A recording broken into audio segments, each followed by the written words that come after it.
यार अमीनाबाद मुबारक हो तुमको, उसके मन का झुमका तक न मिल पाया। किसी पुलिया पर बैठकर गुटखा थूकते हुए जवानी न बर्बाद कर ले। हवा से हाथ मिलाया, जमीन को छोड़ दिया। हवा से हाथ मिलाया, जमीन को छोड़ दिया।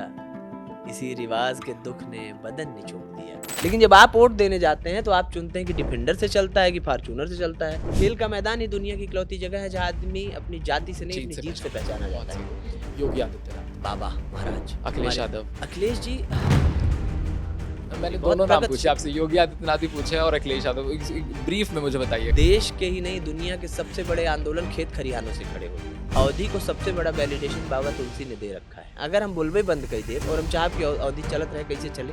इश्क और बगावत, ये दोनों शब्द मतलब विरोधाभास हो जाएंगे। राजनीतिक व्यक्ति मंच करा रहा है तो रुपया भी वहीं से आए। लोगों के हाथ में किताबें हो, लोगों को पता चले कि ये जो देख रहे हैं ना ये डालडा है, देशी घी नहीं है। लपक के जलते थे बिल्कुल शरारे जैसे थे।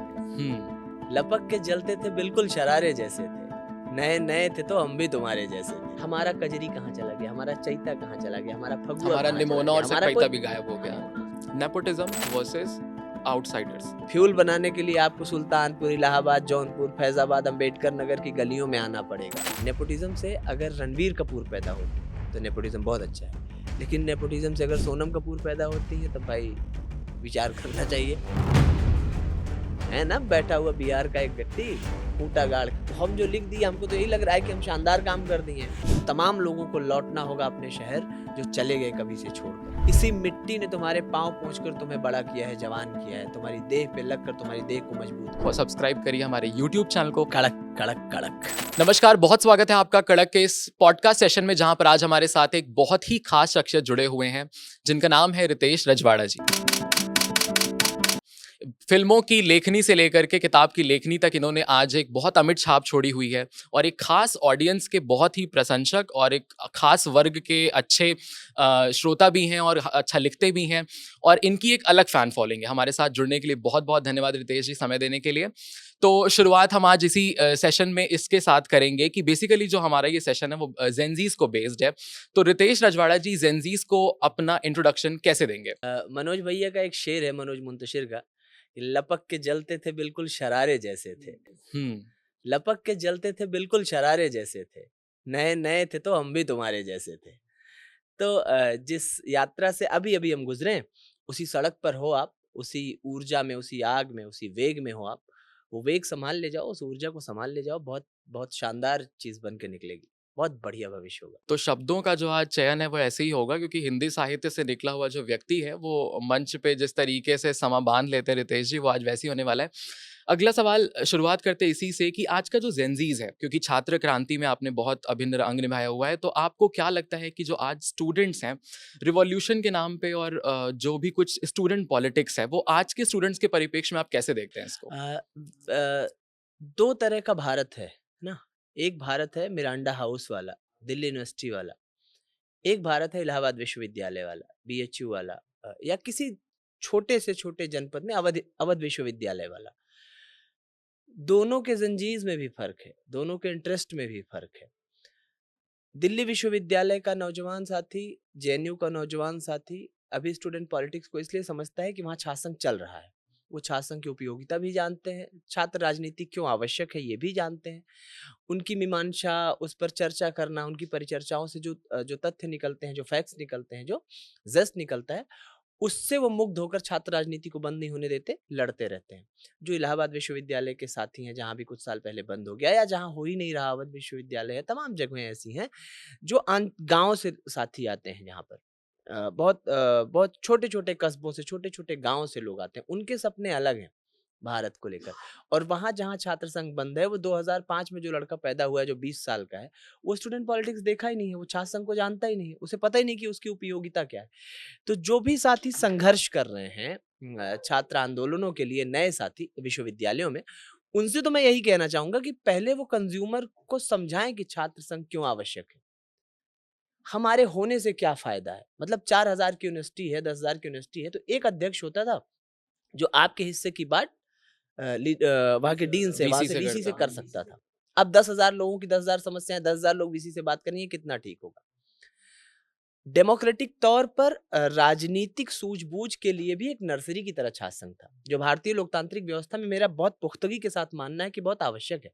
अगर छात्र राजनीति पहले की तरह नहीं चली, और छात्र राजनीति आज की चीज़ नहीं है ना, जब नालंदा विश्वविद्यालय की नींव रखी गई, तो आप जानते होंगे कि 200 गाँव दिए गए बाह्य मैनेजमेंट के लिए, और 200 हाँ, उसी से उसकी ज़मींदारी से जो रेवेन्यू आता था, विश्वविद्यालय चलता था। 4000 लड़का, अगर मुझे ठीक याद आ रहा है, लोग वहाँ पढ़ते थे। और इंटरनल मैनेजमेंट में एक डेमोक्रेटिक प्रणाली थी छात्र संघ की, जहाँ अध्यक्ष चुन कर आता था और वो अपनी बातें रखता था। तो उस काल में भी, जिस काल में डेमोक्रेसी की परिकल्पना ही नहीं थी, अवधारणा ही बहुत सूक्ष्म रही होगी, उस वक्त भी छात्रों, नौजवानों की आवाज़ के लिए एक आवाज़ का चयन आवश्यक था। तो मेरा ये बहुत बहुत मजबूती के साथ मानना है कि अगर छात्र राजनीति उसी तरह से कैंपसों में नहीं लौटी, तो आने वाली 20 सालों में भारतीय लोकतांत्रिक रीढ़ बहुत कमजोर होने वाली है, ब्यूरोक्रेसी की जेब में जाने वाली है, पूंजीपतियों की गोद में जाने वाली है। इलाहाबाद से आपने शुरू किया। इलाहाबाद रितेश रजवाड़ा के लिए कितना मायने रखता है? कैसे देखते हैं आप? मेरी शिक्षा नहीं हुई है इलाहाबाद में, लेकिन मैं मानता हूँ मेरी दीक्षा हुई है। हिंदुस्तान में जो भी क्रांति के ख्वाब देखते होगा, जो भी गंगा, यमुना, सरस्वती के संगम की पावनता को अपने भीतर महसूस करके चंद्रशेखर आज़ाद की तरह इंकलाब ज़िंदाबाद बोलने की का साहस रख पाता होगा, जिसमें साहित्य तैरता होगा, दौड़ता होगा, वो हर व्यक्ति इलाहाबादी है। उस हर व्यक्ति को इलाहाबाद से मोहब्बत होगी। अगला सवाल इसी में ये है रितेश जी कि क्रांति कह लीजिए, आज के दौर के युग में कह लीजिए, प्रोटेस्ट कह लीजिए, जो एक नया यूथ कल्चर निकल कर सामने आ रहा है, वो इतना रिवॉल्यूशनाइज़ है नहीं, या कह लीजिए उसके अंदर वो आग नहीं है, लहू नहीं है, जो भी शब्द लोग इस्तेमाल करते हैं। उसके पीछे का मुख्य कारण आपको क्या लगता है? नहीं, मुझे लगता है लहू है, आग है, वो बेवकूफ़ नहीं है, वो मासूम है। और क्रांति के लिए ज़रूरी नहीं है हमेशा कि हज़ार लाख लोग एक साथ उठे हैं। पहले कोई गांधी निकले, चल पड़े जिधर दो पग डग में, चल पड़े कोटि पग उसी ओर। एक चीज़ से मैं असहमत रहता हूँ, और पता नहीं लोग मुझसे सहमत होंगे, नहीं होंगे। किसी भी आंदोलन का ना कोई एक अगुवा होना चाहिए, कोई एक लीडरशिप होनी चाहिए। अगर आंदोलनों के नेता नहीं होंगे, तो बाढ़ के पानी की तरह रहेगा, जो एक बार उबलेगा, बिखरेगा और फिर एक दिन सूख जाएगा। उसे किनारे मिल जाएँ तो नदी की शक्ल ले लेगा, कुछ उपजाऊ पैदा करेगा। इस बात से मैं इत्तेफ़ाक रखता हूँ। हाँ, अ, छात्र संघ की दृष्टि से अगर आप ये जानना चाहते हैं, तो मैंने पहले भी बताया कि 2005 में पैदा हुआ लड़का जो 20 साल का है, उसने छात्र संघ तो देखा ही नहीं है। उसे पता ही नहीं, उसे आइडिया ही नहीं है कि ये क्या चीज़ें होती थी। जो गाँव-जवार है, दुनिया हिंदुस्तान का सबसे बड़ा आंदोलन कहाँ से शुरू हुआ? चंपारण से शुरू हुआ, गांधी जी ने किया। गांधी मैदान से निकले जेपी जी ने सदियों की ठंडी बुझी राख सुख बुगा उठी, मिट्टी सोने का ताज पहन इठलाती है, दोराह समय के रथ का घर घर नाद सुनो, खाली करो कि सिंहासन जनता खाली करो आती के है। जनता आती है। इस हर हर नाद के साथ जेपी जी निकले। तो मेरा मानना है, शायद मैं बायस्ड हो रहा हूँ, कि देश के ही नहीं दुनिया के सबसे बड़े आंदोलन खेत खरिहानों से खड़े होते हैं, गाँव के नौजवानों से खड़े होते हैं, मुठ्ठियाँ भींचे, जिनकी छोटी-छोटी आँखें बड़े-बड़े ख्वाब देखने से डरती नहीं हैं, उनसे शुरू होते हैं। तो वहाँ जिस दिन आग की बघार पहुँची, और बहुत जल्दी पहुँचेगी, बहुत जल्दी निकल के आएँगे। अगर दिनकर जी का था ना कि जाके कहो पुण्य दिन नहीं बढ़ा शासन में, अगर इसी तरह पर्चे आउट होते रहे, इसी तरह छात्र संघ बैन होता रहा, इसी नौजवानों का शोषण होता रहा, और वो कोई भी सरकार हो, किसी एक पर्टिकुलर सरकार की बात मैं नहीं कर रहा हूँ, जो भी सरकार हो, जो जो भी आप जिस संस्थान में काम कर रहे हो उसके बॉस हो, उनके खिलाफ भी, तो मुझे वो लगता है, दिनकर जी ने लिखा है ना कि जाके कहो पुण्य दिन नहीं बढ़ा शासन में, या रही सुलगती आग प्रजा के मन में, तामस बढ़ता यदि गया धकेल प्रभा को, निर्बंध पंथ यदि नहीं मिला प्रतिभा को, रिपु नहीं यही अन्याय हमें मारेगा, अपने घर में फिर से स्वदेश हारेगा। तो ये नौजवान स्वदेश को हारने थोड़ी देगा, निकल जाएगा। उत्तर प्रदेश से आप आते हैं, एक सवाल इससे ये जुड़ा हुआ है कि आज उत्तर प्रदेश के जो युवा हैं, कहीं न कहीं राजनीति कह लीजिए, और एक जो, मैं स्पेशली एक गाने की बात कर लेता हूँ कि दबदबा था, दबदबा है, रहेगा। ये जो कंसेप्शन अब सोसाइटी में डेवलप हो रहा है, रिवॉल्यूशनाइज़ेशन का कह लीजिए या फिर एक स्पेशल ऑरा का कह लीजिए, वो आप कैसे देखते हैं कि ये युवाओं पर कितना असर करेगा? हाँ, ये गलत असर देता है, ये खराब असर देता है। देखिए, जब से ना यूथ या मैं, आप, हम सभी रील की चपेट में आए हैं ना, तो हमार पहले तो हम बेसब्र हो गए हैं। 30 सेकंड में हमारी दुनिया बदल जाती है। हम ऑस्ट्रेलिया से अफ्रीका पहुंच जाते हैं ना, एक रील से दूसरी रील स्क्रॉल होते ही। तो मेरा मानना है कि ये जो दबदबा का कल्चर है, जो भौकाल बना जिस रहेगा। चीज अभावकाल बना बना रहे। अब आप, बड़ा अच्छा सवाल है, आप सोचिए कि आप अगर लीडर, आप किसी नेता, अच्छे नेता की एक पेज का ऐसे लिखना हो कि आप अच्छा नेता कैसा होगा, तो आप कहेंगे कि ईमानदार हो, बढ़िया बोलता हो, लोगों के लिए लड़ता हो, उपलब्ध रहता हो, यही ना। लेकिन जब आप वोट देने जाते हैं तो आप चुनते हैं कि डिफेंडर से चलता है कि फॉर्च्यूनर से चलता है। विधायक जी दिखे नहीं क्षेत्र में। अब विधायक आपका ईमानदार है बेचारा, एक गाड़ी से जा रहा है तो आप नहीं देख पा रहे हैं, 12 गाड़ी से एक लश्कर निकल के चला गया घूम के, और वो आपसे मिला भी नहीं, साहब सलाम भी नहीं हुआ, लेकिन वो क्षेत्र में थे। तो इस अवधारणा को पोषा किसने है? खाने के टेबल पे वही खाना रसोइया बनाता है जो घर के मेहमान, घर के खाने वाले उम्मीद करते हैं, घर के खाने वाले मानते हैं। पहले समाज में एक, मैं पुरानी बातें बताऊँ अगर, तो पहले समाज में अगर मर्डर हो जाता था, हत्या हो जाता, तो गाँव में एक शब्द कहा जाता था, आप भी वहीं से आते हैं, हड़हा। उस व्यक्ति के यहाँ लोग खाने-पीने से परहेज़ करते थे। परहेज़ करते थे, हुँ। छोड़ देते थे। आज वो व्यक्ति ज़्यादा सुप्रीम है, फलाने भैया हमारे दरवाजे पे आए थे 12 ठो बंदूक लेकर। तो ये जो गन कल्चर है रितेश जी, ये कहीं न कहीं आज अपनी रीढ़ जो है वो जमा लिया है। इसका सॉल्यूशन आप कैसे देखते हैं? सोसाइटी में एक शिक्षा से देखते हैं, आंदोलन से देखते हैं, लोगों के हाथ में किताबें हों, लोगों को पता चले कि ये जो देख रहे हैं ना, ये डालडा है, देशी घी नहीं है। अब आप सोचिए कि जिसको देखे कुत्ता ना भौंके, वो भी 3 बंदूक लेके चल रहे हैं। सही बात है। तो इस सबसे बड़ी चीज़ है शिक्षा, खूब पढ़ने की आवश्यकता है, और ख़ास तौर पे जो परिवार के लोग हैं, जो उनके घर के बड़े हैं, जो उनके हिस्से का हिंदुस्तान है। किसी 16 साल के लड़के के हिस्से का हिंदुस्तान क्या होगा? उसका परिवार होगा, उसके मामा, नाना, चाचा होंगे, उसका अपना टाउन होगा, अपना विद्यालय या विश्वविद्यालय होगा। तो उस जगह पर जो उसे हेड कर रहे हैं, जो गार्जियन हैं, वो उसमें सही फीडिंग करें। वो उसे सही चीज़ बताएँ, वो उसे बताएँ कि जो तुम ये कर रहे हो ना, ये काम बेहतर है। ये होना बड़ा होना है, वो होना बड़ा होना नहीं है। सदन भी चले जाइए आप, तो सदन आज 15 साल, 20 साल, 25 साल, 30 साल बाद जब सदन के रिकॉर्ड्स को आप देखेंगे, मान लीजिए आपको राजनीति में ही जाना है, तो आपको जानते हैं कौन याद रहेंगे? जिनकी भाषा अच्छी सदन में बहुत होगी, अच्छी सही रही बात होगी, है। जिनकी स्पीचेज़ रही होंगी, जिनका काम अच्छा रहा होगा। कोई 5 बार का विधायक बंदूकची नहीं नज़र आएगा आपको उसमें। तो ये सोचने की आवश्यकता है, बीजारोपण की आवश्यकता है, चर्चा करने की, बात करने की आवश्यकता है। चलिए, छात्र राजनीति से परे दूसरा सवाल दूसरे हम एक सेक्टर पे जाते हैं, ये कि उत्तर प्रदेश जो आज कह लीजिए एक ऐसा प्रांत है, दिशा दिखा रहा है भारत को, जिस प्रांत से हम भी आते हैं, आप भी आते हैं। उत्तर प्रदेश में आज कहीं न कहीं जातिवाद को लेकर के, क्षेत्रवाद को लेकर के डिफरेंसेस क्रिएट किए जा रहे हैं। इसका कैसे आप इसको समझते हैं? जातिवाद 90s की शुरुआत से शुरू हो गया था। मंडल-कमंडल की राजनीति हुई, क्षेत्रीय दल आए और उससे शुरू हो गया। जातीय देखिए, अगर सैद्धांतिक बातें करें तो बहुत सारे जवाब इस बात के दिए जाते हैं कि जातिवाद कैसे खत्म होगा। सवाल ये नहीं है, मुझे लगता है कि जातिवाद समाप्त होना इतना आसान नहीं है। उसकी रीढ़ में भी शिक्षा का भी बहुत बहुत बहुत बहुत योगदान है। बहुत पढ़ने की, बहुत समझने की और बहुत पारिवारिक पोषण का योगदान है। मेरे घर में मेरे पिताजी को पढ़ाए, मेरी बुआ जी को पढ़ाए महमूद हसन अंसारी साहब। मैं जिस परिवार से आता हूँ, हो सकता है वहाँ पर बहुत बड़े लोगों के लिए चेयर ना लगती हो, लेकिन उनके लिए लगती थी क्योंकि वो विद्वान थे। हमारे यहाँ हरीश चंद माली हैं, प्रिंसिपल साहब रहे, उनके लिए कुर्सी लगती है। यादव जी अध्यापक हैं, उनके लिए लगती है। इसलिए लगती है कि मेरे परिवार ने उस बात को पोषित करके रखा है कि ये विद्वान व्यक्ति हैं, समाज में इनका स्थान ऊपर है। दूसरी बात, आप समाज में अगर जागृत हैं, तो आपको इस बात को देखना होगा। अगर मुझे ईश्वर ने ये बना के भेजा है कि मैं थोड़े बड़े परिवार में पैदा हो गया, थोड़े ज़्यादा संसाधन मेरे हाथ में आ गए, प्राकृतिक तौर पर, तो मुझे देखना है कि आखिरी पायदान पर खड़ा हुआ कोई योग्य लड़का जो शिक्षा मिल जाए तो बहुत अच्छा कर सकता है, मुझे उसके पीछे हाथ लगाना पड़ेगा।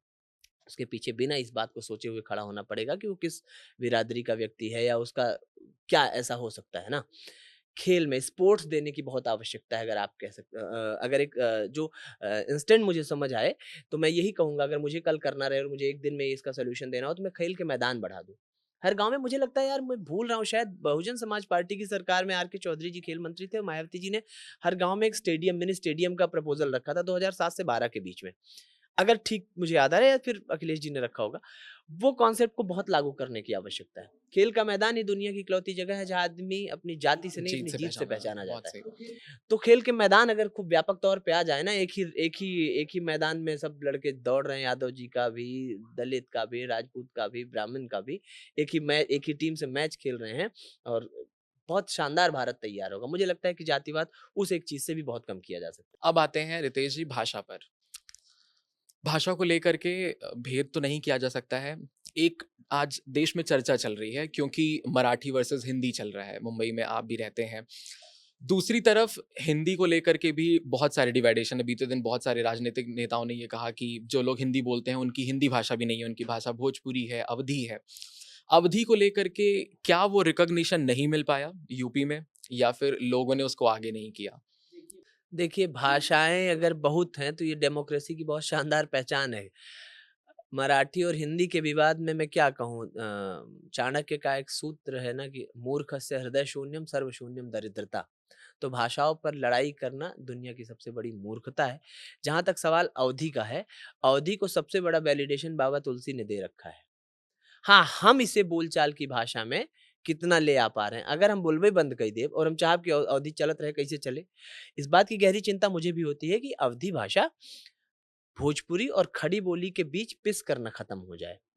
तो इसके लिए ज़्यादा ज़रूरी है कि आप संवाद में ले आएँ। अभी मेरे साथ शिवम आए हैं, अंकुर भाई हैं, ये रिसर्चर हैं, बहुत अच्छी चर्चा गाड़ी में भी हम लोग कर रहे थे कि हमने हमारे पास ना कोई जैसे भोजपुरी से भी मेरा बहुत लगाव है। इसलिए लगाव है कि मेरा ननिहाल पक्ष वहाँ रहा है और मेरा बचपन बहुत बीता है। तो जब कोई बिहार के बारे में कोई कुछ कह रहा होता है तो मुझे लगता है मेरे बारे में कह रहा है। मुझे उतनी ही पीड़ा होती है जितनी उत्तर प्रदेश के बारे में होती है। लेकिन फिर भी बिहार ने अपना छठ बचा के रखा है, अपना अनरसा, ठेकुआ बचा के रखा है, अपनी गारी बचा के रखी है, ना हमने क्या किया? हमारा कजरी कहाँ चला गया? हमारा चैता कहाँ चला गया? हमारा फगुआ हमारा कहाँ चला निमोना गया? और हमारा सकपैता कोई भी गायब हो गया। हाँ, निमोनक सकपैता गायब हो गया, सहीना बरा गायब हो गया। हमारे यहाँ कोई एक ऐसा त्योहार जिसको हम सँजोकर कल्चरली रख पाते, बिहार का भाई या पूर्वांचल का साथी दिवाली में नहीं जाएगा, छठ में जाएगा। हमारे यहाँ रामलीला का खूब मंचन होता था, वो हमने खो दिया ना धीरे-धीरे। तो किसी भी चीज़ के लिए इकट्ठा होने के लिए ना एक सेंट्रल आइडिया की आवश्यकता होती है। वो सेंट्रल आइडिया मिसिंग है उत्तर प्रदेश में। पश्चिम के अलग सुर हैं, मध्यांचल के अलग हैं, पूर्वांचल के अलग हैं, तराई क्षेत्रों के अलग हैं। हम बहुत विविधता से छोटा भारत है उत्तर प्रदेश। तो उसकी डेमोक्रेसी में भी मुझे लगता है उसकी डेमोक्रेसी ही शायद थोड़ा-सा इस बात को कम कम कर पाती। एक सेंट्रल आइडिया कोई नहीं है। एक सेंट्रल आइडिया हो तो बहुत अच्छा होगा, बहुत शानदार होगा। अब चलते हैं इस दूसरी तरफ, कैमरे के पीछे की दुनिया में। बॉलीवुड में इतनी सारी फ़िल्मों में आपने डायलॉग राइटिंग की है, आपने काम किया है। बॉलीवुड में एक बहुत लंबी चर्चा बहुत लंबे दिनों से चलती आ रही है, नेपोटिज़्म वर्सेस आउटसाइडर्स। क्या ये दिखता है आपको, है ये? शायर साहब का शेर है कि हज़ार बर्ग गिरे, लाख आँधियाँ उठें, वो फूल खिल के रहेंगे जो खिलने वाले हैं। किसी की हैसियत नहीं है दबा लेगा कोई। रोक लिया क्या कोई एकलव्य को? रोक लिया क्या ये गाँव गिराव से निकल कर लंबी-लंबी छलांग लगाकर पहुँचने वाले उन लड़कों को जो आज आईपीएल में और हिंदुस्तानी क्रिकेट में नाम कर रहे हैं? रोक सकता है क्या कोई जो ये पिछले पायदान से निकल कर यूपीएससी टॉप कर देते हैं? किसी कबीर को नहीं रोका जा सका, रैदास को नहीं रोका जा सका, बाबा साहब भीमराव अंबेडकर को नहीं रोका जा सका, उस दौर में आज कोई क्या रोक लेगा? नेपोटिज़्म कार है, मैंने पहले भी कहा था इस पर जब बहस शुरू हुई थी इनिशियल डेज़ में तब भी मैंने कहा था कि नेपोटिज़्म से आप कार बना सकते हो। फ्यूल बनाने के लिए आपको सुल्तानपुर, इलाहाबाद, जौनपुर, फैज़ाबाद, अम्बेडकर नगर की गलियों में आना पड़ेगा। घूमना पड़ेगा, यहाँ से कंटेंट निकालना पड़ेगा, फ्यूल हम हैं। आप कार बना सकते हो, फ्यूल नहीं बना सकते हो। फ्यूल बनाने के लिए आपको ज़मीन खोदना पड़ेगा और वहाँ ज़मीन में हम बैठे हैं। देख लीजिए इंडस्ट्री अमिताभ बच्चन कहाँ से हैं? जावेद साहब कहाँ से हैं? गुलज़ार साहब कहाँ से हैं? दिलीप साहब कहाँ से थे? शाहरुख खान कहाँ से हैं? ये जो बड़े लोग हैं ये कहाँ से हैं? आप रंग पोत के किसी कुर्सी पे बैठा देंगे तो कितना दिन चलेगा? दीहि बुद्धि उपराजी माया हमारे यहाँ अवधी में कहावत है ना, दीहि बुद्धि उपराजी माया बहुत दिन चलती नहीं है। तो नेपोटिज़्म से बहुत शिकायत नहीं है, लेकिन नेपोटिज़्म से अगर रणवीर कपूर पैदा होते हैं, तो नेपोटिज़्म बहुत अच्छा है। लेकिन नेपोटिज़्म से अगर सोनम कपूर पैदा होती हैं, तब भाई विचार करना चाहिए। और ये तो फ़िल्म तो इतना अच्छा मीडियम है ना, बहुत डेमोक्रेटिक जगह है भाई। आपको फ़िल्म नहीं अच्छी लगेगी, 2 लाख करोड़ की बनाई हो, आप नहीं देखोगे। तो कहाँ आप और हमारी आँखें तय करती हैं कि कितना किसको देखना है। वो हम फ़िल्म देखने जाते वक़्त ये थोड़ी देखते हैं। ठीक है, उन्हें लिबर्टी मिल गई, उनकी फ़िल्म ज़्यादा थिएटर्स में रिलीज़ हो गई, ज़्यादा चीज़ें हो गई, लेकिन एंड ऑफ द डे हम तय करेंगे कि आप अच्छा कर रहे हो या मनोज बाजपेयी सर अच्छा कर रहे हैं। है ना बैठा हुआ बिहार का एक व्यक्ति, खूँटा गाड़ के आप उठा के देख लीजिए आँख मनोज बाजपेयी सर के आस-पास भी एक्टिंग में कोई है क्या? तो फिर वही है। बॉलीवुड में हम बात कर रहे थे, स्पेशली हम बात करते हैं लिखने की। राइटर्स को लेकर के कहा जाता है बहुत ऑपरेशन होता है, बहुत ज़्यादा अगेंस्ट में डायरेक्टर्स कभी-कभी नहीं एक्सेप्ट करते। मतलब जो एक स्टेटस है राइटर्स का कह लीजिए, डायलॉग राइटर्स का कह लीजिए, वो उतनी अच्छी गुडविल या उतनी अच्छी आइडेंटिटी उनको मिली नहीं वहाँ पे, जितनी उनको मिलनी चाहिए, जो उसके वो हकदार हैं। इसके लिए मतलब इ और आपने नहीं, भी इस इतनी बात से इतनी मैं सारी फ़िल्मों में काम किया है, आप अभी आने वाली फ़िल्म के बारे में मुझसे चर्चा कर रहे थे। तो क्या आपको लगा कि हाँ, रिकॉग्निशन को लेकर के भी कुछ स्पेशली वहाँ पर ऐसा कुछ टारगेटिज़्म है? नहीं, इस बात से मैं असहमत हूँ। इसलिए असहमत हूँ कि इस लड़ाई को बहुत पहले साहिर लड़ चुके हैं। जावेद साहब लड़ चुके हैं, पोस्टर पे नाम को लेकर। वो लड़ाई अब बहुत चर्चित रही, उन्होंने खुद से पोस्टर पे नाम लिखवा दिए। ये लड़ाई लड़ी जा चुकी है, बहुत अच्छा रिकॉग्निशन है, लोग जानते हैं आज। मनोज भैया को लोग जानते हैं, इरशाद कामिल को लोग जानते हैं, अमिताभ भट्टाचार्य को जानते हैं, जावेद साहब, गुलजार साहब, प्रसून बाजपेयी। राइटर्स आज पहचाने जा रहे हैं, इसमें कोई दो राय नहीं। और मैं फिर कह रहा हूँ, राइटर्स ही है जो कागज़ पे कहानी लिखकर सबसे पहले आपके कैमरे से पहले कहानी देख लेता है, फिर उस कहानी पर आपका कैमरा लगता है। तो इस बात को तो मैं ज़रूर एक पक्ष से ज़रूर सहमत होऊँगा कि कहानीकार को ज़्यादा महत्व मिलना चाहिए। रही बात जहाँ तक कि आप कह रहे हैं डायरेक्टर्स नहीं एक्सेप्ट करते हैं, चीज़ें नहीं होती, वो डेमोक्रेटिक बात है। उस क्या होता है ना, फ़िल्म ना सतरंगी माध्यम है। अगर मैं ऐसे बोलूँ कि मैं दुनिया का सबसे अच्छा डायरेक्टर होता, सबसे अच्छा एक्टर होता, सबसे अच्छा लिरिसिस्ट होता, सबसे अच्छा स्क्रीन प्ले डायलॉग राइटर होता, तो भी मैं, अगर मुझे फ़िल्म बनानी होगी तो मैं सब जगह खुद को नहीं कास्ट करूँगा। मैं चाहूँगा कि कुछ वात्सल्य कर दें, कुछ आप कर दें, कुछ आप कर दें। तो डिफरेंट टाइप ऑफ कलर्स आते हैं और फ़िल्म बहुत शानदार बन के निकल के आती है ना? तो उस डेमोक्रेटिक प्रोसीजर में बहुत बार चीज़ें होती हैं। बहुत बार ये भी होता है, बाबा ने लिखा है ना, निज कबित्त कहि लाग न नीका। तो हम जो लिख दिए, हमको तो यही लग रहा है कि हम शानदार काम कर दिए हैं। हो सकता है उस समय आपको क्लिक ना कर रहा हो। हम लेमैन के लिए फ़िल्म बनाते हैं। एकदम गाँव में रिक्शा चलाने वाला व्यक्ति भी समझ जाए, अब उसपे चारवाक का दर्शन लिख देंगे, थोड़ी समझ में आएगा। हमको तो लग रहा है कि हमने क्या कमाल की बात लिख दी है। लेकिन डायरेक्टर समझ रहा है, क्योंकि डायरेक्टर्स मीडियम है फ़िल्म, तो कहेगा नहीं, नहीं यार, पता ना, ये लैंग्वेज नहीं चलेगी। तो उस असहमति को बहुत पॉज़िटिवली लेना चाहिए, वो आप ही का काम कर रहा है एक्चुअली। भाई वो परिमार्जित कर रहा है आपको, और उस परिमार्जन के नीचे नाम आपका जाएगा। रितेश रजवाड़ा लिखा जाएगा, वात्सल्य सारथी लिखा जाएगा एज़ अ राइटर। तो उस बात से मुझे लगता है बहुत भागने की और बहुत निराश होने की आवश्यकता नहीं है। वो अच्छी चीज़ है। राइटर्स आजकल जो कहानी का चयन हो रहा है रितेश जी, बॉलीवुड में पिक्चरें बन रही हैं एनिमल जिसमें वॉयलेंस कह लीजिए, हिंसा कह लीजिए, बीते दिनों धुरंधर आई, बहुत सारी कंट्रोवर्सीज हो रही हैं। क्या लगता है इंडियन ऑडियंस का टेस्ट अब बदल गया है? हाँ। हाँ, बदल गया है। उसका रीज़न ये है कि हमने इंटरनेशनल सिनेमा बहुत देख लिया है। हमारे घर में बुफ़े लगा हुआ है। अगर देखिए पहले क्या था कि 1-2 फ़िल्में, 3 फ़िल्में, 4 फ़िल्में जो भी बनती रही होंगी साल में, वो रिलीज़ होती थी, आप थिएटर जाते थे। वीक में 1 बार फ़िल्म आती थी, शुक्रवार को और फिर शनिवार को, इस तरह से फ़िल्में आती थी, तो आपके पास ऑप्शन ही नहीं था। अभी क्या है ना, बुफ़े लगा हुआ है। आप 30 सेकंड अगर आपको कोई फ़िल्म या कोई सीन नहीं रोक पा रही, चट से बदल देते हैं आप, आगे बढ़ जाते हैं। तो उस क्रम में जो एक्शन थ्रिलर्स हैं या इस तरह की फ़िल्में हैं, जिनका स्क्रीन प्ले बहुत टाइट लिखा हुआ है, बहुत कसावट के साथ बनी हुई चीज़ें हैं, लोग उसे देखना पसंद कर रहे हैं और लोग उस तरफ भाग रहे हैं। तो ठीक है, मतलब इसमें कोई ऐसा नहीं है कि ये खराब बात है। उसमें भी चीज़ें अच्छी दिखाई जा सकती हैं, बनाई जा सकती हैं। अलग-अलग तरह की छोटी फ़िल्में भी बहुत, बधाई दो, बधाई हो टाइप की फ़िल्में भी पीछे बहुत अच्छा करके गई। कांतारा बहुत अच्छा करके गई, जो उस तरह की धुरंधर के ज़ोन की फ़िल्म नहीं थी। तो बहुत सारी फ़िल्में बनती रहेंगी। अच्छा अच्छा। चलिए अगला परिप्रेक्ष्य इस बात को लेकर के है कि कविता से आप जुड़े हैं, कलम से आप जुड़े हैं। जो युवा, जो लोग अब आना चाहते हैं इस क्षेत्र में, उनके लिए रितेश रजवाड़ा क्या बताएँगे कि हाँ, ये कुछ पॉइंट्स हैं, आप फ़ॉलो करिए और देखिए फिर आप मंच पर आपको तालियाँ कैसे गड़गड़ाहट के साथ सुनाई देती हैं। जो मुझे बताया गया था, पहले तो खूब पढ़िए, जिनको जिनको पाइए पढ़िए, खूब मन से पढ़िए। फिर आपको जब लगे कि आपके भीतर है कुछ कहने के लिए, जो मुझे कहना चाहिए, तो आपको लिखना शुरू करना चाहिए, लेकिन पहले खूब पढ़ लेना चाहिए। उसके उसका फ़ायदा ये होगा कि आपको ये पता चलेगा क्या-क्या कहा जा चुका है और किस तरह से कहा जा चुका है। तो उससे एक लय, एक सुर आपका बनेगा। दूसरी बात, अगर मैं जैसा लिखता हूँ, मैं बोलूँ, तो मैं कहूँगा कि आप बोल कर लिखिए। मैं टाइप करते वक़्त बोलते चलता हूँ। तो क्या होता है कि जो बोलचाल की भाषा हमारी है, मैं वही टाइप करता हूँ। कई बार ना आदमी बातचीत दूसरे तरीके से करता है और लिखने पर जाता है, तो वो अवलोकन कर रहे थे और एक दृष्टांत, क्यों क्लिष्ट करना हिंदी है? शब्द। क्लिष्ट हिंदी, उर्दू करेंगे तो शेर ऐसे हाँ। कहेंगे कि लगता है खैबर के दर्रे से मिसरा निकाल कर ले आए हैं। तो वो नहीं करना है। जिस भाषा में आप बात करते हो वो उसी भाषा में आप शेर कहो। मेरा एक छोटा भाई है शुभम सरकार, उसका शेर है कि यार अमीनाबाद मुबारक हो तुमको, उसके मन का झुमका तक ना मिल पाया। तो अमीनाबाद के झुमके उसकी ख्वाब में आए। अब ऐसे बहुत सारे शेर हैं कि नदीम नादिम का शेर है ना कि उंगलियों चैन पड़ गया तुमको, उंगलियों चैन पड़ गया तुमको, उसने इग्नोर कर दिया मैसेज। तो अब उसके हिस्से में फ़ोन का इश्क है। अब गालिब का इश्क नहीं लिखेगा, खतो किताबत नहीं लिखेगा ना वो। तो अपनी भाषा, अपना जीवन जो जी रहे हो, उसको लिखो, बोल कर लिखो और किंतु परंतु जैसे जो ये क्या बोलेंगे इसको, शब्द हैं, इनसे बचो और बातचीत की भाषा में लिखोगे तो बहुत अच्छा लिखोगे। मंच की बात हम कर रहे थे। कवियों को आजकल एक अलग फैन फॉलोइंग कह लीजिए, ऑडियंस कह लीजिए, लोग सुन रहे हैं, देख रहे हैं, सब कुछ कर रहे हैं।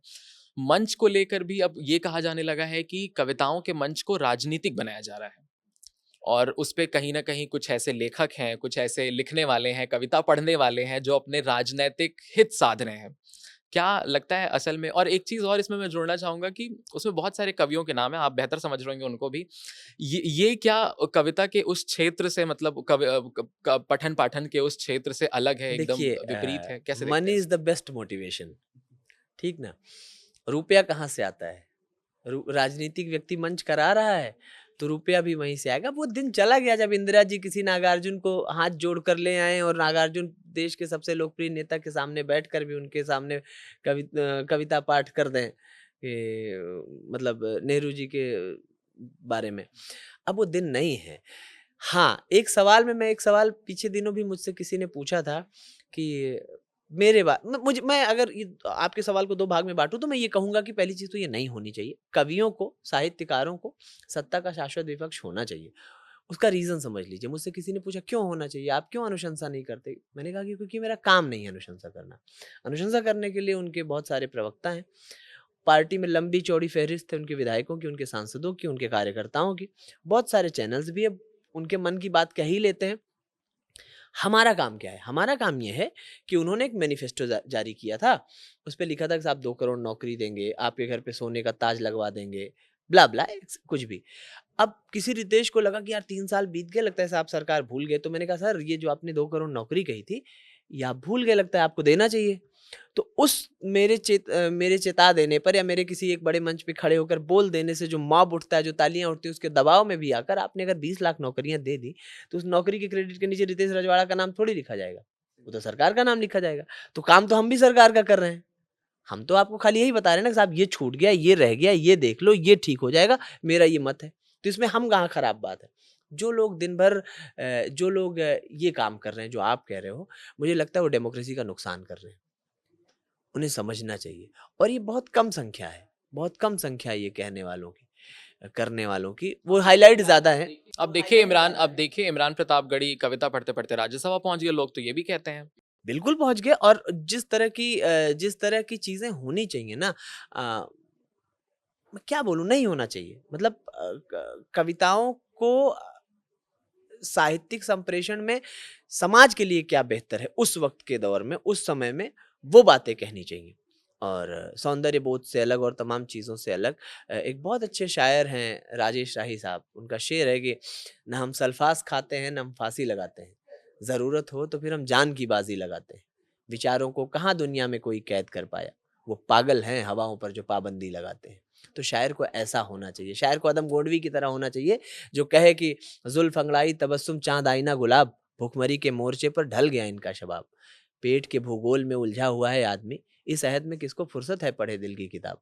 या कहे कि काजू भुनी प्लेट में व्हिस्की गिलास में रामराज उतरा है विधायक निवास में। तस्कर हो या डकैत हो पक्के समाजवादी हैं, इतना तो असर है ही खादी के लिबास में। ये कहने वाला या दिनकर जी को मैंने आपको बताया ही या दुष्यंत कुमार कि तुम्हारे पाँव के नीचे कोई ज़मीन नहीं। कमाल ये है कि फिर भी तुम्हें यकीन नहीं। ये लोग आपको क्यों याद हैं? क्योंकि ये लोग उस धारा में उस वक़्त नहीं बहे। आपको क्या लगता है कि जब इंदिरा जी सत्ता में रही होंगी और जिस वक़्त दुष्यंत कुमार ये लिख रहे होंगे तो उन्हें बहुत सामान्य तरीके से लिखने दिया गया होगा क्या? सोशल मीडिया नहीं था, कोई उनके फ़ेसबुक अकाउंट पे कमेंट नहीं करता था, बाकी वो भी हो सकता है बहुत सारी आलोचनाओं के शिकार रहे हों। नागार्जुन भूख से कैसे मर गए? नहीं मिलते होंगे कवि सम्मेलन, नहीं बुलाए जाते होंगे, नहीं बहुत अपनी अना से समझौता नहीं किया होगा उन्होंने। तो उस चीज़ को समझने की आवश्यकता है। जो आप कह रहे हैं वो चिंता है और उस चिंता पे चिंतित होना चाहिए, उसकी परवाह करने की आवश्यकता है। किताबों की बात आप कर रहे थे, इश्क बगावत मेरे सामने रखी हुई है और इस किताब को लिखने का इश्क और बगावत ये दोनों शब्द मतलब विरोधाभास हो जाएँगे। नहीं, एक्सप्लेन नहीं, करिए, अगर अगर आप बगावत नहीं कर सकते तो आप इश्क करने की समझा दीजिए एलिजिबिलिटी हमारे खो जाते दर्शकों को आज हैं। मैं इश्क तो क्या यही कह होता रहा है? हूँ कि अगर आप बगावत नहीं कर सकते हैं, प्रेम से बड़ी क्रांति और प्रेमी से बड़ा क्रांतिकारी संभव नहीं है। इस दुनिया में एक भगत सिंह भी हुए नहीं, मैं हैं। कह रहा हूँ आज एक अच्छी परिभाषा रितेश रजवाड़ा जी इश्क की बता जाइए ऑडियंस को कि मैं यही तो कह रहा हूँ ना कि प्रेम से बड़ी क्रांति और प्रेमी से बड़ा क्रांतिकारी संभव नहीं है। इस इश्क जो आपको बना दे, इश्क जो आपको शेप दे, इश्क जो आपको ऐसा नरिश करे, आपके भीतर एक ऐसी फ्लेम जला दे कि जो उम्र की आखिरी सांस तक भी आपके भीतर जलती रहे और आपको परिमार्जित करती रहे day by day. Bhagat Singh ने बेला को पढ़ा और आप जानते हैं कि बेला की गर्लफ्रेंड बेला जब अपनी क्रांति से भटक गया, जब उसको भटक क्या गया, उसको लग गया कि यार नहीं आ पाएगी देश में क्रांति, थक गया, परेशान होने लगा। तो एक दिन फरारी काटते काटते उसकी गर्लफ्रेंड उसको मिली। उसने कहा, "अबे तुम ही पे तो था कि तुम करा लोगे आज़ाद। तुम भी थक के बैठ गए, अब हम किस पर भरोसा करेंगे? किसके ऊपर रश करेंगे कि ये मेरा वाला करा लेगा?" और वो उठा और उसने जाकर देश आज़ाद करा दिया। तो इश्क ना, अगर आपके भीतर क्रांति नहीं फूँक पा रहा है, अगर इश्क में आप बागी नहीं हो सकते हैं, प्रेम में बागी नहीं हो सकते हैं, तो फिर आप प्रेम करने के एलिजिबल नहीं हैं। आप पता चला आपका पार्टनर कहीं परेशान है, इसी दिल्ली ने उस बत मैं क्या बोलूँ? इसी दिल्ली ने वो 2012 का कांड भी देखा है ना कि एक साथी बस में है और एक लड़की के साथ इस तरह की घटना हो जाए और लोग चले जाएँ, मतलब तुम बच जाओ, पहले तुम्हारी गर्दन कट जानी चाहिए थी। लड़ते-लड़ते हमारे साथ मैं अक्सर कहता हूँ कि लड़की माँ हो, बहन हो, दोस्त हो, पत्नी हो, प्रेमिका हो, तुम्हारे साथ चले तो उसे ये भरोसा देना कि देवसेना को किसी ने हाथ लगाया तो समझो बाहुबली की तलवार को हाथ लगा दिया। ये होनी चाहिए हैसियत। तो प्रेम में अगर आप बागी नहीं हो सकते हैं तो आप प्रेमी नहीं हो सकते हैं। प्रेम में क्रांतिकारी होना बहुत अगली आवश्यक चीज़ है। ये भी है रितेश जी कि वो गली मोहल्ले वाला इश्क तो अब लोगों में अंदर दिख नहीं रहा है। आजकल फ़ेसबुक, इंस्टाग्राम और पार्ट टाइम के गली मोहल्ले बदल गए हैं। अब गैलरी वाला गैलरी में इश्क हो, हो गया है। गैलरी वाला इश्क हो तो गया ये है। जो परिभाषा बदली है और इसी दौर में लोगों ने ये भी देखा है कि किताबों से भी अब मोहब्बत धीरे-धीरे लोगों की खत्म होती जा रही है। उसका कारण है बेसब्रा होना ना। किताबों में तो वक़्त लगेगा, किताबों में तो किताबें किताबं इंसान को बनाती हैं और अगर आप अपने बनाने को टाइम नहीं दे रहे हो, तो फिर आप ऐसे ही बन के निकलोगे जैसे निकल रहे हो। किताबों को लेकर के भी ये कहीं न कहीं आज के लोगों में मतलब इंटरेस्ट तो छोड़ दीजिए, एक दौर बदल गया है। लोग ओटीटी का ज़माना है और बहुत सारी चीज़ें उनको स्पॉन्टेनियस मिल रही हैं। तो जो फ्री टाइम लोगों का बच रहा है, वो अब किताबों में जा नहीं रहा है। तो मनोरंजन के साधन बदल गए हैं। आपको क्या लगता है कि आज की जो युवा पीढ़ी है, उसको क्या मतलब एंटरटेनमेंट के लिए ऐसी चीज़ें सर्व करनी चाहिए, जो उनके लिए अच्छी हों, ख़ास करके ऐसे दौर में डिप्रेशन को लेकर के बहुत सारी चीज़ें हैं यहाँ पर? ज्ञान ना तलाश करने की चीज़ है, खोजने की चीज़ है, सर्व होने की चीज़ नहीं है। लौट आए ना गेहूँ से मिलेट की तरफ आप, तो ऐसे लौट आएँगे किताबों की तरफ आप। खुद लौटना पड़ेगा। कितने सारे जंक फूड्स की दुकानें खुली हुई हैं। अब आपको लगता है ना कि हेल्दी खाना है, तो ऐसे जो दिमाग को आपने कचरा खाना बना रखा है, इतनी सारी इन्फॉर्मेशन कंज़्यूम कर रहे हो आप कि आपके दिमाग को चैन ही नहीं है। स्कीमा बनना बंद हो गया है। आप ना विज़ुअलाइज़ करना ब आप नोटिस करिएगा, मैं नौजवानों से कहना चाहता हूँ, विज़ुअलाइज़ेशन बंद हो गई है। जब आप किताब पढ़ते हैं ना, तो किताब में कोई सीन होता है, जब आप पढ़ते हैं कि गोदान में वो कह रहा है, जो यादव जी गाय चरा रहे हैं कि भैया तुम्हारी भाभी तुम्हारी बड़ी तारीफ़ करती हैं और कहती हैं कि बड़ा अच्छा भला आदमी है। और गाय चराने का एक पूरा दृश्य है कि यहाँ खड़े हैं, इतनी गायें हैं, इस तरह से आ रहे हैं, होरी आ रहे हैं, चीज़ें हैं। आप ये बताइए, जब आप उसकी किताब पढ़ते हैं तो आपके मन में एक चित्र बनता है। जैसे मैं आपसे कहूँ कि मैं निकला और जैसे मैं नेहरू विहार क्रॉस किया, ब्रिज पर एक गाड़ी बहुत तेज़ी से मेरे बगल से निकली। फिर मैं आगे बढ़ा, एक गाय आ गई। गाय को क्रॉस करते-करते ब्रेक लगाई ड्राइवर साहब ने और किनारे से निकाल कर, सड़क थोड़ी खराब थी, आस-पास थोड़े पेड़ गिरे हुए थे। उसको पार करके मैं आपके ऑफ़िस पहुँचा। अभी आप लिखा हुआ है। इस चीज़ को जब आप किताब में पढ़ेंगे या जब मैं बोल रहा था, तो जो आपके बगल से जो मेरे बगल से गाड़ी गुज़री है, वो गाड़ी हो सकता है आपकी नज़र में कार रही हो, मेरी नज़र में बाइक बहुत तेज़ी से गुज़री हो। आपकी कार ब्लैक हो सकती है, मेरी व्हाइट हो सकती है। आगे जो पेड़ गिरे हुए हैं, वो पेड़ आपके अमरूद हो सकते हैं, मेरे आम हो सकते हैं, किसी के कटहल हो सकते हैं। हाँ, जो गाय रास्ते में आई हो सकता है वो काली हो, मेरी लाल हो, किसी की सफ़ेद हो। तो जो जो विस्तार देने की बात है, जो मस्तिष्क को काम पर लगाने वाली बात है, वो ख़त्म कर दिया है इसने। तो इस पर लौटना आपकी मजबूरी हो जाएगी। कुछ दिन में इस चीज़ से आप वापस नहीं आएँगे तो आप फ्रस्ट्रेशन में जाएँगे, आप डिप्रेशन में जाएँगे और आप यही बनते रहेंगे जो आप बन रहे हैं। इसके लिए कोई क्यों सर्व करे भाई? तुम कहो कि हम तो ऐसे मरते रहेंगे, कोई अच्छी चीज़ ला के दे देगा। तुम्हें दिख रही है अच्छी चीज़, तुम्हें पता भी है अच्छी चीज़ है, तुम उसकी तरफ क्यों नहीं बढ़ सकते? तुम्हें बढ़ना चाहिए। और ईश्वर ने शरीर इतनी शानदार चीज़ बनाई है, पूरी प्रकृति की इकलौती ऐसी चीज़ है कि इसे जितना इस्तेमाल करेंगे उतना अच्छा रन करेगी, उतना बढ़िया काम करेगी, उतना शानदार, उतनी लंबी आयु जिएगी। पहाड़ काटो खत्म हो जाएँगे, पानी एक दिन खत्म हो जाएँगे, पेड़ एक दिन खत्म हो जाएँगे। शरीर है कि शरीर को रोज़ काम पे लगाओ, तो अपनी आयु बढ़ाएगा वो। मस्तिष्क को काम पे लगाओ, अपना वृत्त बढ़ाएगा, अपना आकार बढ़ाएगा, आइंस्टीन बना देगा आपको। आप एक नई किसी पिक्चर के बारे में बता रहे थे जिसमें आपने अनुराग कश्यप और उनके साथ काम किया है, आप उसको बताइए। और दूसरी चीज़, आज के समय में एक राइटर को डायरेक्टर्स के साथ काम करने में कितनी मुश्किलात या फिर कितनी सुविधाएँ, आपको क्या लगता है, क्या सामना करना पड़ता है? अभी जो फ़िल्म आ रही है उसका नाम डकैत है। उसमें अनुराग कश्यप सर हैं, अडवी शेष सर हैं। लगातार उनकी 7 पिक्चरें सुपर हिट रही हैं। मृणाल ठाकुर हैं और शैनिल हमारे दोस्त हैं, वो डायरेक्ट कर रहे हैं इस फ़िल्म को।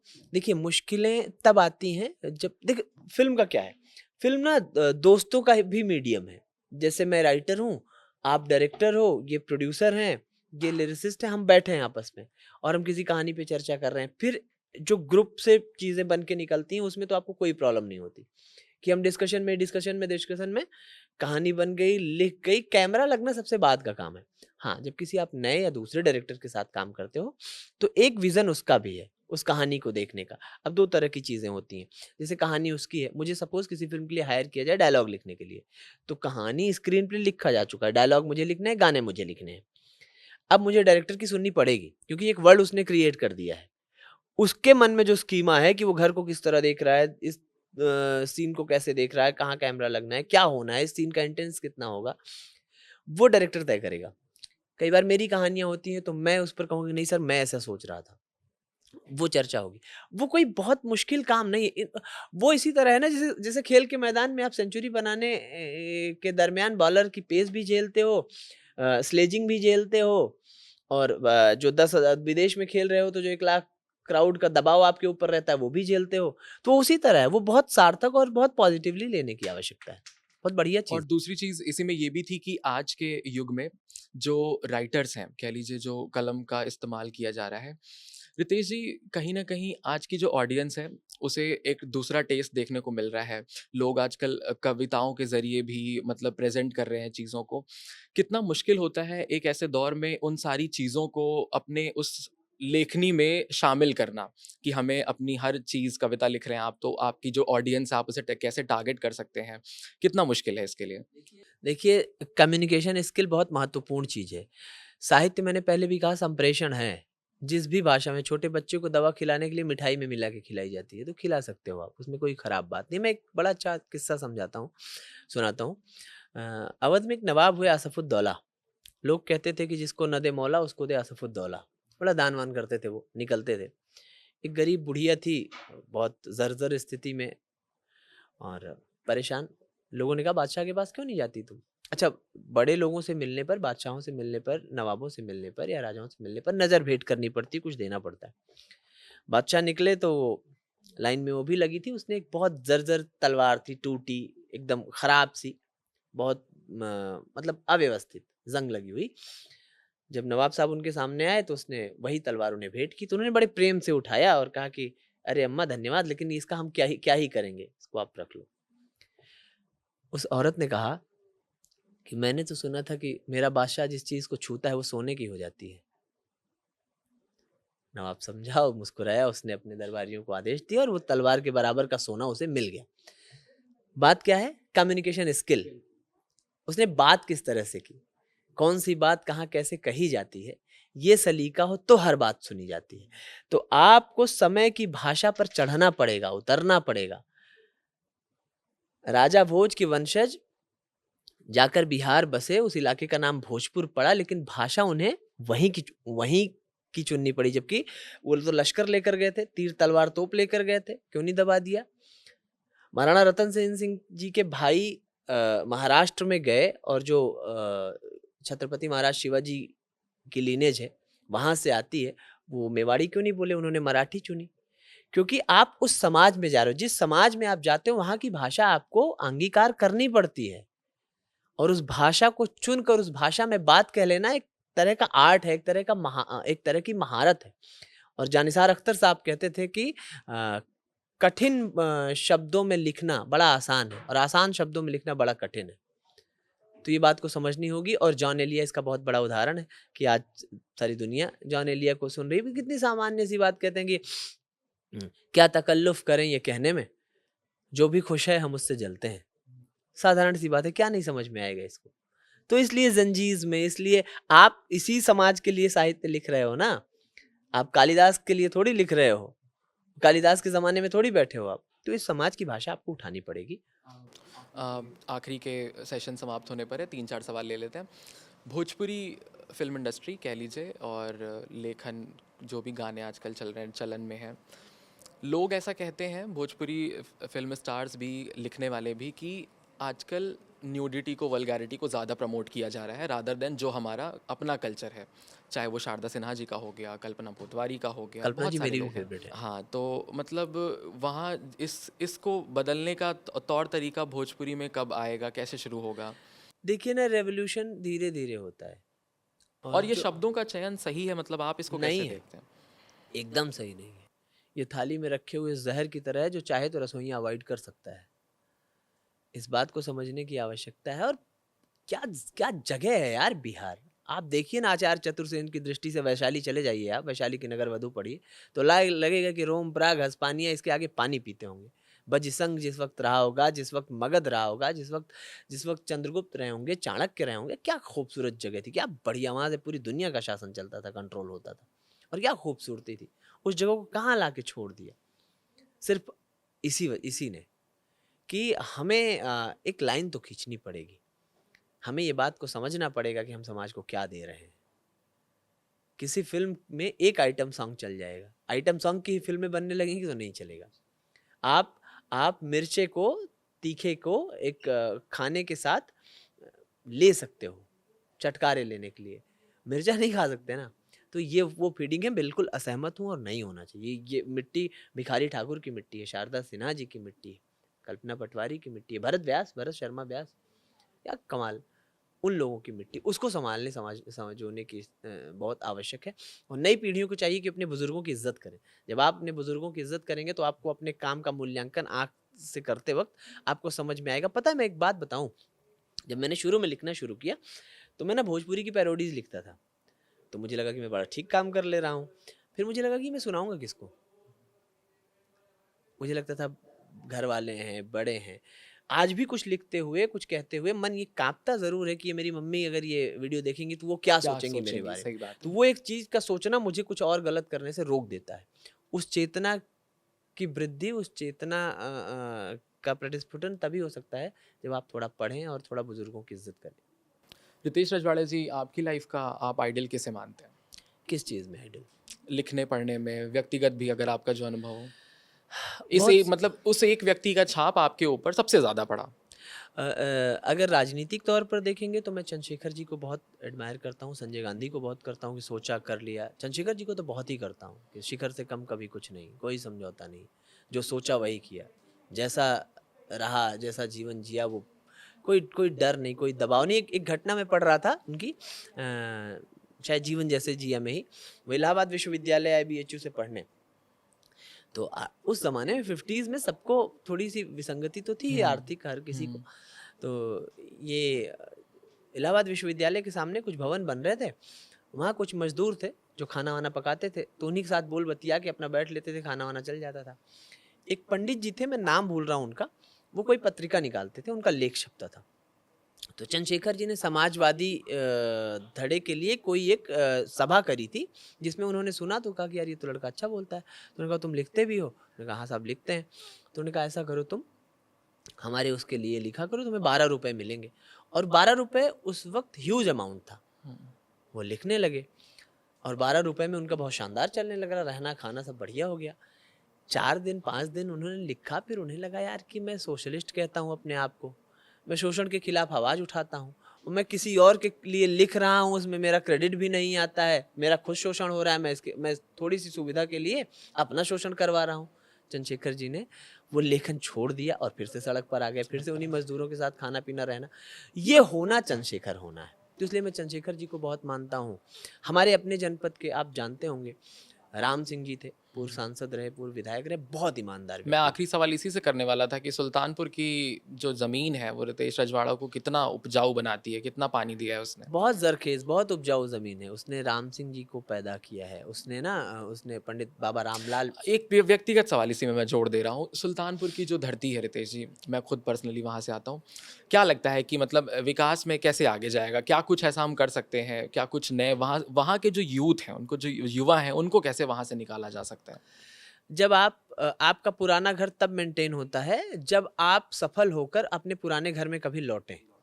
आप दुनिया का सबसे अच्छा एंकर, दुनिया के सबसे बेहतर एंकर होने के बाद अगर कभी सुल्तानपुर न लौटें और ऐसे ही किसी एसी केबिन में बैठकर सुल्तानपुर की समस्याओं पर चर्चा करें, या मैं देश का सबसे बड़ा नेता होकर और सबसे बड़ा लिरिसिस्ट होकर और सबसे बड़ा यूथ आइकॉन होकर कभी सुल्तानपुर न लौटूं और ऐसे बैठकर चर्चा करूं, तो कभी नहीं होगा। उन तमाम लोगों को लौटना होगा अपने शहर, जो चले गए कभी से छोड़कर, जिन्होंने बहुत नॉस्टैल्जिया में चीज़ों को याद किया, चीज़ें करी। इसी मिट्टी ने तुम्हारे पाँव पोंछकर तुम्हें बड़ा किया है, जवान किया है, तुम्हारी देह पे लगकर तुम्हारी देह को मजबूत किया है, इसी मस्तक पे तुम्हारे लगकर तुम्हारे भीतर चेतना फोड़ी, बुद्धि का प्राकट्य हुआ इसी मिट्टी से। तो इस मिट्टी पे लौटना और इसके लिए काम करने की आवश्यकता है। मेरे हिस्से जो काम आएगा मैं ज़रूर करूँगा। मैं तो आपसे भी कहूँगा कि नए नौजवानों पर आँख रखिए, देखते रहिए कि किस चीज़ में बढ़िया कर सकता है। शहर हो, प्रदेश हो, राष्ट्र हो, ये कोई कागज पे बना हुआ नक्शा थोड़ी है। हिंदुस्तान को अगर आप देखेंगे तो कश्मीर से कन्याकुमारी तक भारत भूमि का एक एक कण राष्ट्र है। जल, जंगल, झील, नदी, पशु, पक्षी, मैं, आप, हम सब राष्ट्र हैं। और उसी राष्ट्र का एक छोटा सा हिस्सा सुल्तानपुर भी है, जो हमारे हिस्से का हिंदुस्तान है। तो वहाँ एक एक व्यक्ति राष्ट्र है, एक एक पेड़ राष्ट्र है, एक एक धरोहर राष्ट्र है। उन धरोहरों को संरक्षित किया जाए, उन एक एक यूनिट जो राष्ट्र हैं उन पर अपना बल फूका जाए, अपनी ऊर्जा लगाई जाए, उन्हें किस तरह से सापेक्ष दिशा दी जाए, और हम जिस काम में हो हम बड़ा नाम करें। कोई लड़का हो सकता है कल आपको किसी बड़े चैनल पर देखकर वो सोचे कि यार अरे गजब, वात्सल भैया टीवी एंकर बन गया, मुझे भी पढ़ना है और मुझे भी ये करना है। तो बड़ा कौन हो रहा है? सुल्तानपुर हो रहा है। मुझे देखकर कोई लड़का छात्र छात्र क्रांति में उतरे और अच्छी साफ सुथरी राजनीति की तरफ बढ़े, या बढ़िया लेखन की तरफ बढ़े, अच्छा करियर बनाए, अच्छी भाषा तय करे, तो सुल्तानपुर बड़ा हो रहा है। उस तरह से भी सुल्तानपुर को बढ़ाने की आवश्यकता है। आखिरी में एक रैपिड फायर का राउंड करेंगे। कुछ नाम मैं लूँगा, आप उन आपके दिमाग में उस व्यक्ति से रिलेटेड जो कोई भी शब्द आ रहा होगा, आप उसको तुरंत बता दीजिएगा, उसमें चीटिंग नहीं करनी है। सबसे पहला सवाल, सबसे पहला नाम, मनोज मुंतशिर। मेरे मेंटोर और शानदार लेखक। कुमार विश्वास। ज्ञानी। इमरान प्रतापगढ़ी। बुद्धिमान लेखक। योगी आदित्यनाथ। बाबा महाराज। अखिलेश यादव। अखिलेश जी बहुत शानदार मुख्यमंत्री, 12 से 15 बहुत शानदार मुख्यमंत्री। मैंने बहुत दोनों नाम पूछे प्रगतिशील। आपसे, योगी आदित्यनाथ भी पूछे और अखिलेश यादव। ब्रीफ में मुझे बताइएगा एक एक दोनों के लिए शब्द। मैं पहले अखिलेश जी पर बताता हाँ। हूँ, फिर बाबा पे, फिर महाराज जी पे रहता हूँ।